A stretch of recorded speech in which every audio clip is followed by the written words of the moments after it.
that's the reason why they continue to play this multi-million-dollar game. Reprise. Resuming debate. The Honourable Member for Barrie-Innisfil. Thank you, Mr. Speaker, and it's always an honour to rise in this place. It's Remembrance Week. Remembrance Day is coming up. And when I do rise, whether it's in this place or the other place, I think of what an incredible privilege it is to be able to stand here and represent the people of Barrie-Innisfil and to represent all Canadians, frankly. Whether we align ideologically or not, our job is to represent everyone. And when I think about the incredible responsibility of being a member of Parliament and being able to stand in this place, especially during weeks like this, as we lead up to Remembrance Day, I think of those who have fought throughout the course of our history in world wars and conflicts, those who have paid the ultimate sacrifice trying to keep the peace around the world, defending democracy, standing up for the rule of law, human rights, human dignity. I think about that often as I stand here. The blood that has been spilt, the lives that have been lost, the families that have been decimated by war, to allow us the privilege, all of us, 338 and those that have come before us, to stand up in this place and defend the values that they fought for. Those sacrifices, we can never pay them, but it's incumbent upon us, and it's our responsibility as parliamentarians to treat this place with the respect and the reverence that it deserves because of the bloodshed that has happened in order for us to be able to do that.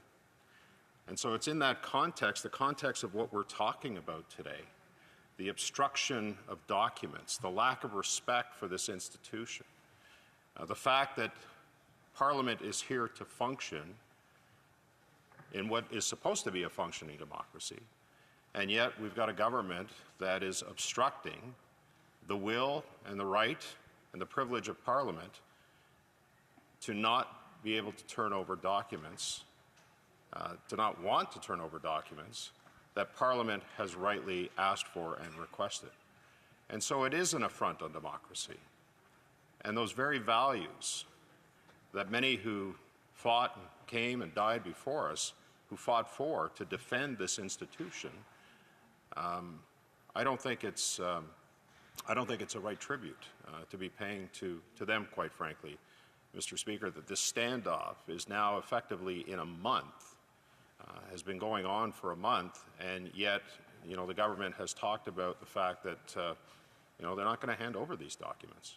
And the ones that they've handed over, many of them have been redacted. We're aware, for example, that there are 11,000 documents from the Department of Justice that has not been handed to the parliamentary law clerk, not to mention all of the other documents related to this SDT scandal that have not been sent to the parliamentary law clerk for Parliament. Whether it's innovation in science, where this whole scandal started. What were the conversations that were going on between department officials? Well, we know there were some tape conversations, and we know Doug McConaughey, who came before the Ethics Committee, spoke about, on tape, about how upset the minister was that this was going on. Talked about this being on a sponsorship scandal level. Well, the sponsorship scandal was $40 million. It took down the Chrétien-Martin government. This is a $400 million scandal where insiders connected to the Liberal Party, appointed by the Liberal Party, were making decisions free of any conflicts. There were many conflicts, but they didn't care about them, where they were actually benefiting and funneling taxpayer money to the tune of $400 million, Mr. Speaker, to their own companies. Can you imagine my wife's uncle Jackie, who was killed in a Lancaster bomber on his last mission over Poland, defending democracy and defending the rule of law? Can you imagine? I can't imagine what he would be thinking of this. or the millions of Canadians who have fought for this country, defended democracy and those rights that I spoke about earlier. Imagine what they would be thinking today, or even those families who have been decimated by war, watching what this government is doing today and making a mockery of this institution by not abiding by a decision of elected officials to hand over documents so that we can get to the bottom of this scandal. It's absurd, Mr. Speaker. It's absolutely absurd that we are in this position today, especially from a government who in 2015, and a prime minister in 2015, who said that they were going to be open and transparent by default. Every one of the ministerial letters that he had sent reminded those ministers that they were to be open and transparent by default. And what did that mean? Maybe there was good intentions at the time. But after 9 years of this Liberal NDP government, we see that they're not open and transparent by default. And it's not just this scandal, there have been other scandals. The Winnipeg Lab document scandal really is the one that stands out for me. That they were going to take the Speaker to court in order to protect those documents from being publicly released and given to parliamentarians after a very similar situation had occurred where Parliament had ordered those documents to be given and handed over. They prorogued Parliament. That's how bad this scandal was, and that's how bad they didn't want that information to come out. And yet, here we are again, not a similar situation, but a very closely similar situation to what we were dealing with before. And it just speaks to that contempt of Parliament, that decline in democracy, the fact that this is a government that holds this place in contempt every chance that it has. And so we're in this standoff now because we are trying to, and there are other parties in this place that are trying to do the right thing, Mr. Speaker. And I believe you did the right thing in your ruling by finding that the privileges of the members of this place, which are paramount, which are supreme in this land when it comes to calling for document production, you made the right decision. And that's why we're in this place today.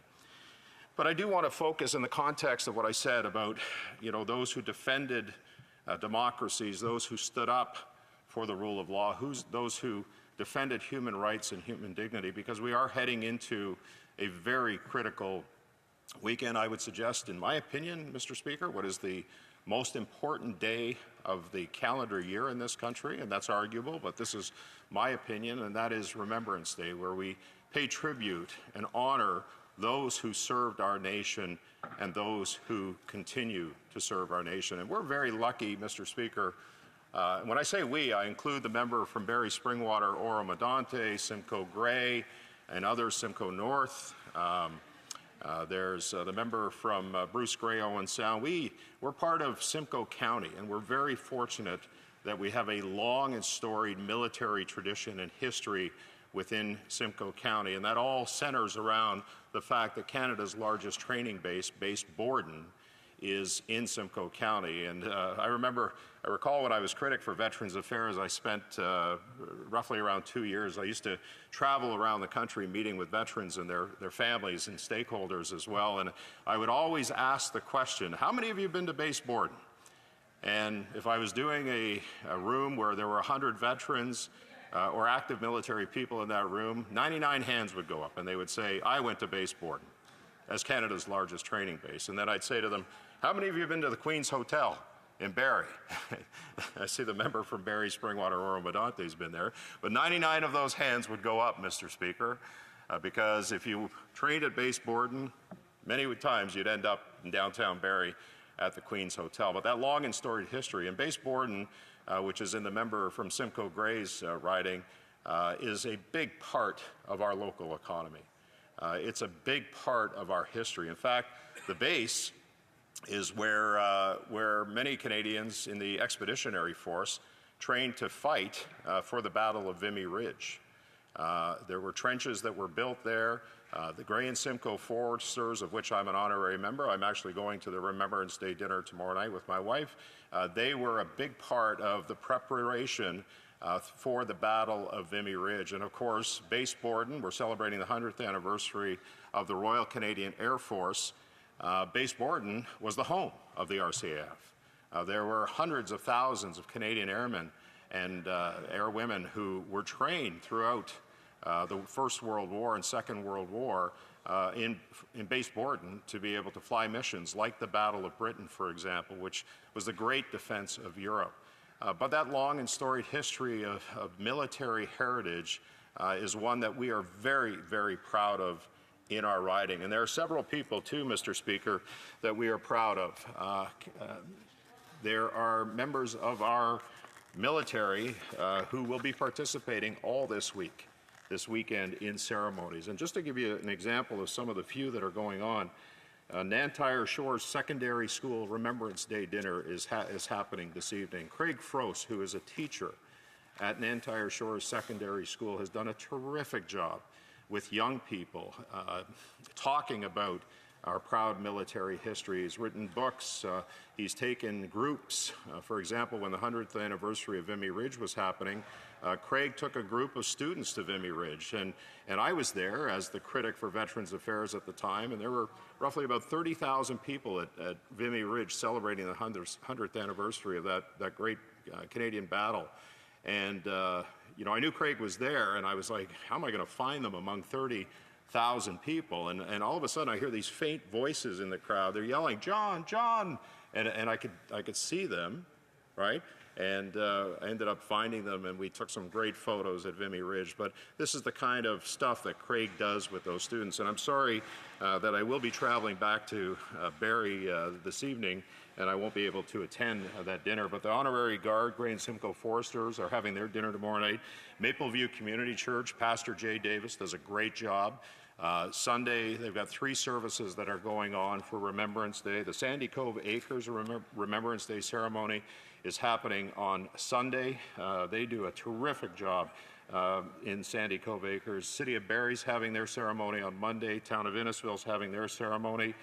There is the Innisfil Legion Branch 547 Remembrance Day service that's going on. Cookstown Lions Club are having their annual Veterans Dinner, and of course Base Borden will be having their Remembrance Day service on Monday. So I encourage anybody in Simcoe County to find some place and somewhere where they're having a Remembrance Day service and pay honor and tribute to those who served, those who continue to serve our nation and their families as well, Mr. Speaker.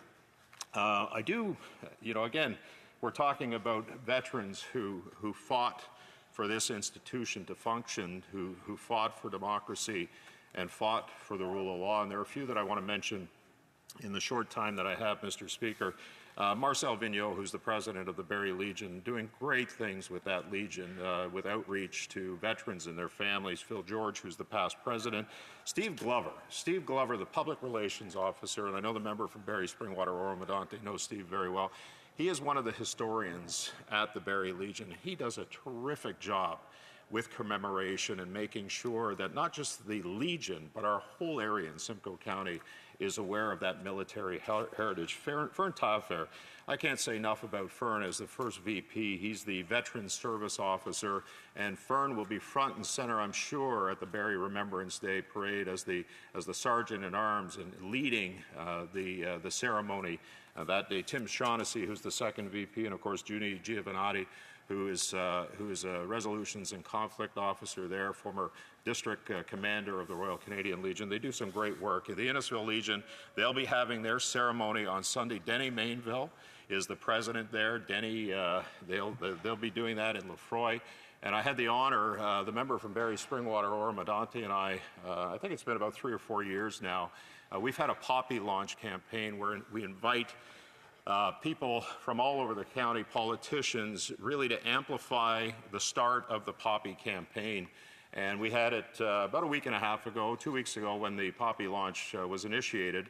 And I had the honor of presenting, on behalf of the Ambassador of Kuwait, a Persian Gulf or Kuwait Service Medal because Denny served in the Persian Gulf War, and the mayor of Innisfil, Lynn Dolan, was the one that presented and pinned it on Denny. So it was a really, really special moment. But again, it's all part of that military heritage. Laurie Springs, the vice president of the Innisfil Legion. Olga Cherry is the second vice president. Of course, the Sandy Cove veterans, I mentioned that earlier, Mr. Speaker. We've got a terrific ceremony that's happening on Sunday afternoon. Fred White is the president, and I can't say enough about Ted Gemmell and the work that he's done really putting on this ceremony. There will be hundreds and hundreds of people from the Sandy Cove Acres community who will be at that Remembrance Day ceremony. And something special this year, Mr. Speaker, they've crocheted, this is Marilyn Sen and her volunteers. They started this in the summer, but they've crocheted knitted poppies to honor military members past and present, and all of that will be on display at the Sandy Cove Acres Remembrance Day ceremony on Sunday, and it happens at 2 o'clock. Innisfil remembers, the Innisfil ceremony is going to be happening on Monday. I know that the Ideal Labs Library is holding a special presentation November 9th from 2 to 3 at the library in Cookstown, telling stories of town of Innisfil veterans. And when you talk about those stories, I can't help but speak of General John Hayter, Brigadier General John Hayter, who served in the Canadian Forces from 1951 to 2009. In 1952, General Hayter joined the Gray and Simcoe Foresters, for which I'm an honorary member, and then began training at CFB Borden at the age of 18 before heading over to the Korean War.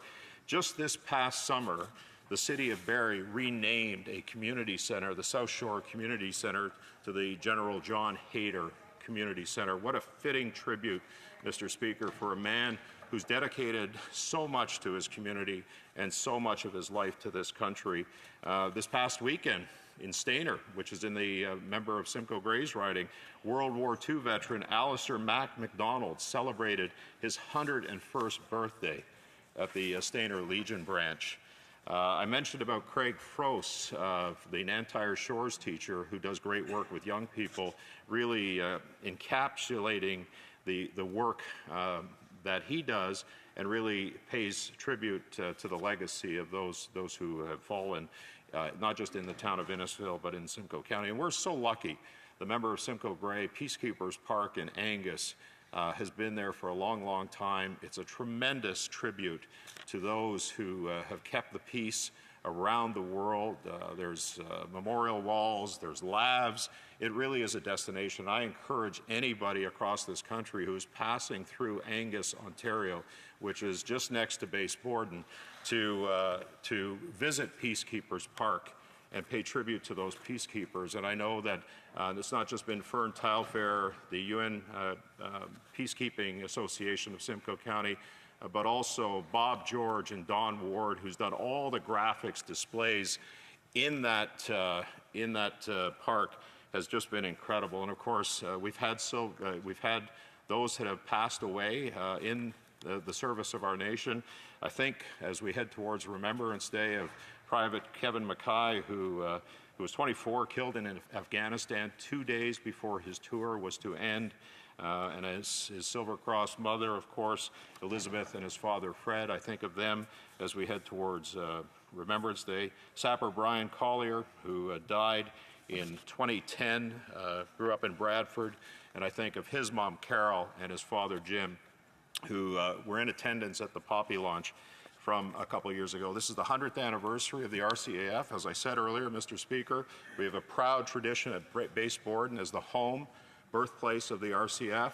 And this year marked a very special centennial celebration at Base Borden with the addition of the Ad Astra monument to the stars, and it really was the community that came together. And I really want to commend Wayne Hay and Jamie Massey for the work that they did. We know that 133,000 aircrew trained at Base Borden.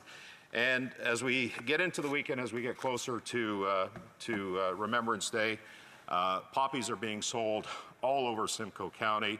I know, Madam Speaker, tomorrow, for example, at 9 o'clock, I'm going to be at the LCBO in Alcona for a couple hours with members from the Innisfil Legion to sell poppies. Every every dollar that's raised in that Poppy campaign will go towards helping seniors, veterans and their families. And I do want to say special tribute to the cadets, the Beavers, the Cubs, the Scouts, the Vents, high school students, veterans, and many other members of our community who have kept that legacy alive, who are out there selling poppies so that our veterans can be looked after in the way that they've earned and the way that they deserve. Thank you, Madam Speaker. Questions and comments? The Honourable Parliamentary Secretary of the Government House Leader. Yes, thank you, Madam Speaker. And I just want to echo many of the positive words that the member opposite has put on the record in regards to the service people, both past and present, that have served our country so well, recognizing the importance of November 11 at 11 o'clock in the morning. I know every year I've had the opportunity to participate in one way or another. We all participate in different ways.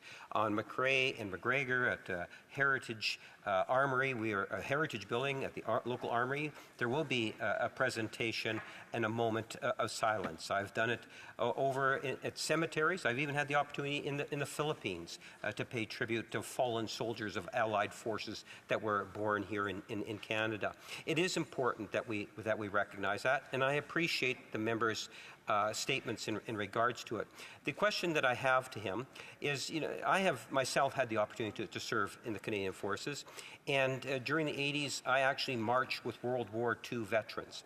So I'm very sympathetic to his argument, Madam Speaker, in regards to how would they see today. And I would suggest to the member that I myself, and I believe that the government has held itself high, and that the individuals that I marched with would in fact have been very comfortable with it. The Honourable Member for Barrie Innisfil. Well, I think, Madam Speaker, I addressed that at the beginning of my speech. When you have seen the contempt for this institution play itself out over the last 9 years of this government through the levels of scandal, the levels of corruption, the insiders, connected cronies who have been benefiting far greater than Canadians have, because Canadians, whether they like to think so or not, are hurting right now. I would say that that this place is not being represented with the honor and the integrity that many who served our nation have. And just today, we're finding out again, Madam Speaker, that there's been a directive that there will be no prayers at military services or Remembrance Day services.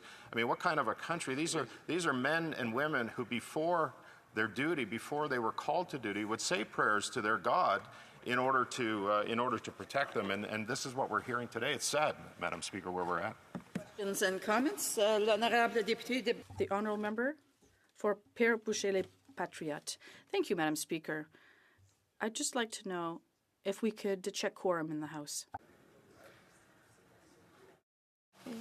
Une seconde, je vais vérifier. 1 second, I will just check.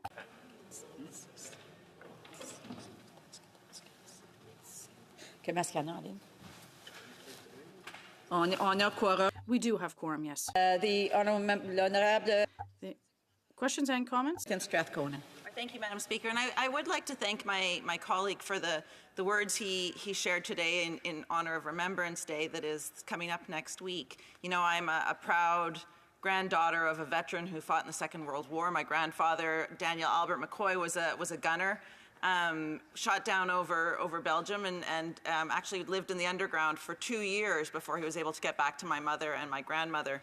But today, one of the things I noticed that he didn't mention, today is Indigenous Veterans Day. And I think those are the stories we often don't hear.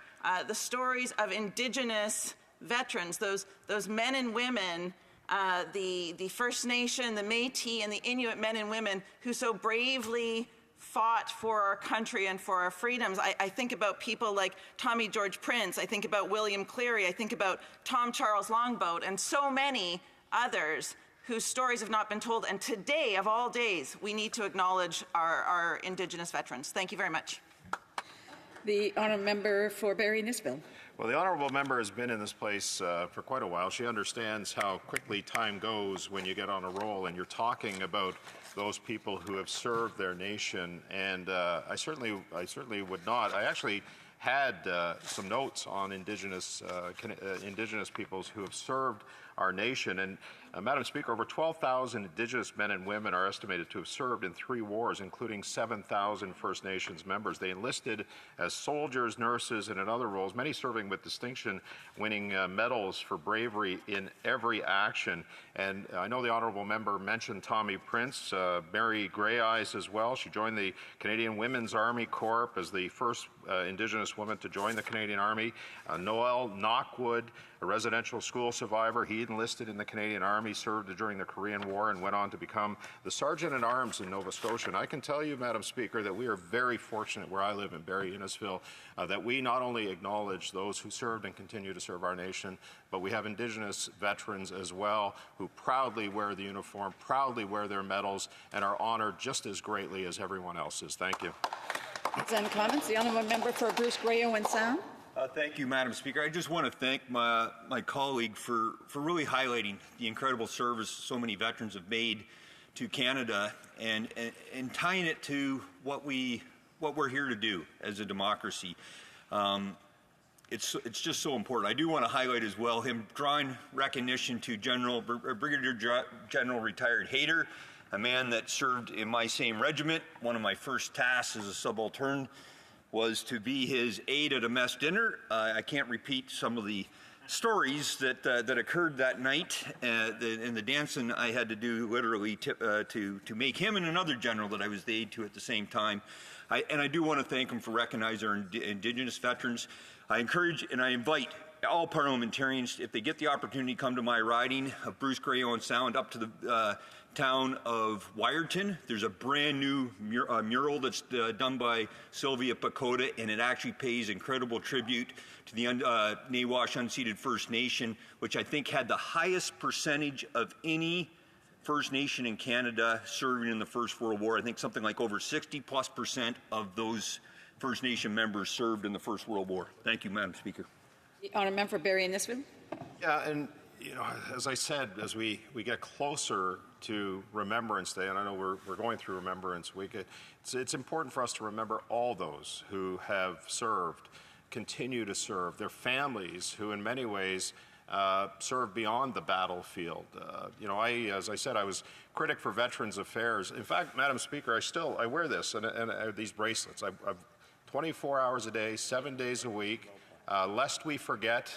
And there's a tribute on my arm to the wounded warriors as well. And they're not props, Madam Speaker, and there may be some people that think they're props. They're actually a way for me to not just remember my obligation to our veterans every time they call my office for help, as anybody does, but also it's a tribute. It's the kind of tribute that I pay to remind me of that obligation every single day that I function, not just as a member of Parliament, but it's that same obligation that I'm going to have even when my time is up here, because of the profound respect that I have for veterans and their families and the prices that they've paid to serve this nation. I wear them proudly, but I wear them as a reminder of my obligation, not just as a human being, but as a parliamentarian as well. Questions and comments? The honourable member Saanich Gulf Islands. Thank you, Madam Speaker. And to my honourable colleague from Barrie Innisfil, I wanted to start by actually thanking another member of his caucus who was just speaking moments ago, the honourable member for Bruce Grey Owen Sound, for his service on behalf of this country and in Afghanistan, and for his work to help rescue women from Afghanistan. We can work together across party lines in this place. My last question to the parliamentary secretary, I think, might be taken as from a sort of conservative point of view. Why doesn't the government just present the documents? So forgive me, Madam Speaker, I want to ask the honourable member for Barrie Innisfil, because I'm truly baffled by it. Why will the leader of the Conservative Party not get the top secret security clearance? It would really clear the air about the line in the report from the parliamentary committee of parliamentarians on foreign interference that mentions foreign interference in the Conservative Party leadership race. I would really appreciate it if the honourable leader of the official opposition would seek his top secret security clearance. And to the honourable member for Barrie Innisfil, can he shed any light on why the leader of the official opposition still refuses to do so?